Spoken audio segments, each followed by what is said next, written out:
Dating Pangulong Rodrigo Duterte di raw dadalo sa investigasyon ng Kamara sa drug war. Sa liham ng kanyang abogadong si Attorney Martin Delgrad III sa Quadcom, duda raw si Duterte sa kakayahan ng komite na mag-imbestiga. Cybercrime Investigation and Coordinating Center nagbabala laban sa bagong phishing scam na nagpapanggap na e-wallet. Huwag daw i-click ang link sa mga text message na mukhang lehitimong galing sa e-wallet pero peke pala para di ma-hack ang inyong account.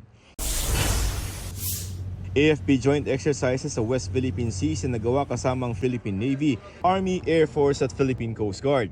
Isang Chinese Navy daw ang lumapit at nagmasid sa pagsasanay pero hindi raw ito sumagot sa radio challenge ng barko ng Pilipinas. Joseph Morong nagbabalita para sa GMA Integrated News.